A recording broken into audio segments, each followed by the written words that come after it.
Some people think that children should learn to compete, but others think that they should be taught to cooperate with others. What's your opinion? So when I talked to my cousin about what it was about school that was the most alienating for her, what made her so anxious, she has a one-word answer. It is competition.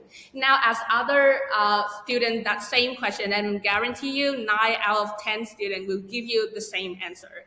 There's no doubt that competition between children has now become an established feature, not only of the education system, but also in several aspects of life, to name athletic carnivals or singing contests. But is this a really good approach? Are the benefits of competition really overshadow that cooperation may bring about? Personally, I think that the answer is no. The path to enlightenment lies not in just an absolutist embrace of either competition or cooperation, and there are in fact kind of like a symbiotic relationship between these two. So first of all, let's delve into the advantages of cooperation first. We often talk about cooperation in global terms, associating it with ideas of virtue and morality.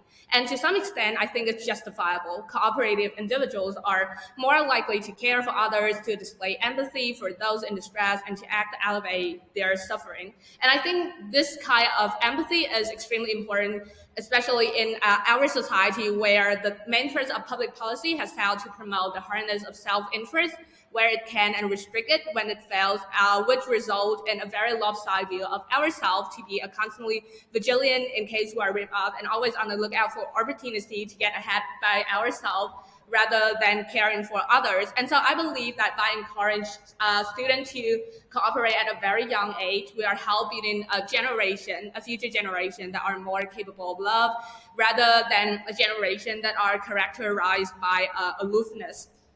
Now, moving on to like the second rationale, the second advantages of this is that cooperation is our species' superpower. The reason that humans manage not just to survive, but to thrive in almost every habitat on Earth. Since the beginning of evolution, we have always worked together towards a common goal, to find foods, to hunt, to sustain our life. And throughout the years, this cooperation proved to be of greater importance as we are faced with even bigger societal problems. Surely we cannot rely on the sole power of individual if we want to alleviate climate change, poaching, human trafficking, or if you want to improve the economy.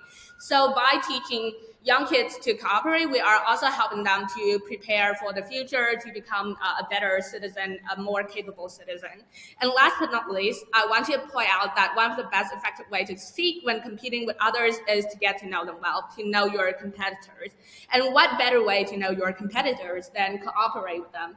Cooperation widens the spectrum of your knowledge and skills, and the competition stimulates you to use that knowledge to excel. Now, moving on to the benefits of competition. It fosters a sense of individuality and an impetus for self-improvement. The presence of competition can motivate individuals to leverage their acquired skills and insight in order to outperform the others. And this dynamic encourages continuous improvement and innovation as individuals strive to distinguish themselves within the competitive landscape.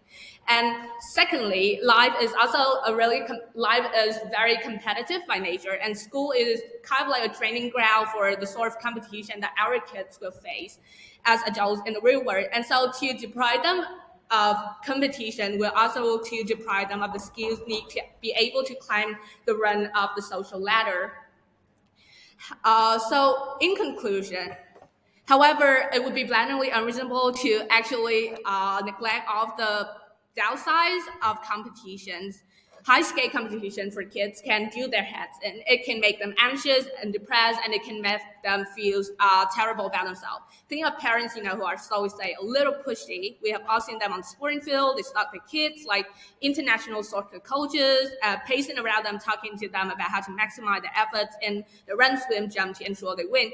And participating in such competition could actually make the kids feel worse about themselves rather than help preparing them for the future. So in conclusion, while I acknowledge the importance of competition and cooperation, I think that childhood should not be a warm-up for the main game, a simulation of growth life, and there should be a judicious amalgamation between cooperation and competition.